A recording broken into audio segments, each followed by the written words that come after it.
Good morning, I'm Brian Reagan. This is Tyler Kelly. And we welcome you to Mornings with Brian and Tyler. Today we're in Proverbs 19, verses 18 and 19, Tyler. Chasten your son while there is hope, and do not set your heart on his destruction. A man in great wrath will suffer punishment, for if you rescue him, you will have to do it again. All right. So, verse 18, what I'm going to say, people may or may not argue with. It really doesn't make a lot of difference to me. If you haven't written your child's program by the time they're about 5 years old, at the latest, the end of second grade, third grade, maybe, grab hold. It's going to be a wild ride. Oh no, brother, no, you really don't have more time than that. There's an old saying the Catholics used to have, back when the Catholics used to stand for something. And they said, give us a child until they're 12 and Catholic they'll always be.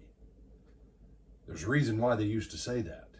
You say, well, 12, brother, that's like 4th or 5th grade. Yeah. And that was 50 years ago. 50 years ago, that's what they used to say. Has society changed much in the last 50 years, Tyler? Kinda. Okay. Tyler was in camp all week. His brain hadn't been thinking right yet again.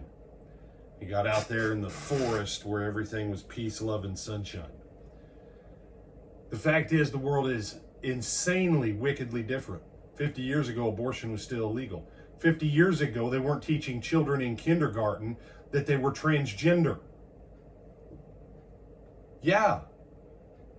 50 years ago, you could say till 12.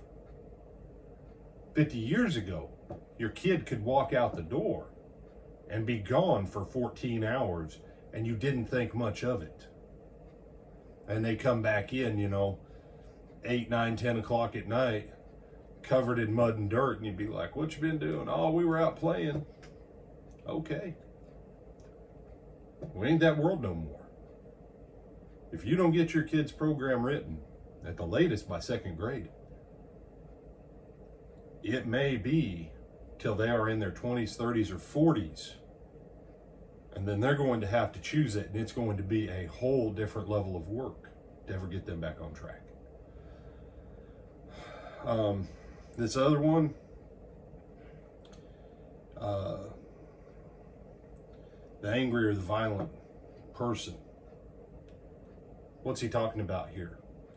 No, he's not talking about someone that gets mad and then a couple hours later comes back and says, you know what, I'm sorry.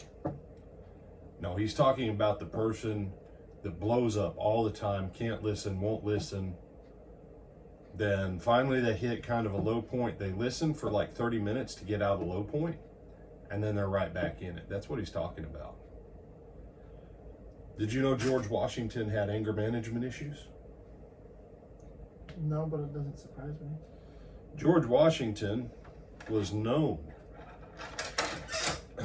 amongst his fellow Virginians for having a rather sharp tongue and mean temper. And some of the letters that they've found, he also had some of the most eloquent apologies. And he would sit and write and beg people for forgiveness for his haste and anger. He said, but he went on to be one of the, yeah. And that's why I'm telling you, Proverbs isn't talking about that. Washington usually didn't even finish out the afternoon or the evening before he was overcome with grief because of his anger. Proverbs isn't talking about the guy that's overcome with grief because of his anger, because he wished he wouldn't have said what he said. He's talking about the guy that doesn't really care until he's now in a pit. And now he cares because he's in a pit. And this is the drug addict, the alcoholic. It's not because of they're in the wrong. It's because they're in an uncomfortable place. So, any other thoughts on this one? No, sir. All right. Just so we're clear, America, 50 years ago till now, kind of like difference between night and day. Mm-hmm. All right. Just want to make sure you're clear on that. Because apparently breathing all that pollen in Columbia County last week filled your brain with pollen. I don't know. I'm going to let this one go. With that, he's Tyler Kelly. And I'm Brian Reagan. And we'll see you At lunchtime at 12:30. until then.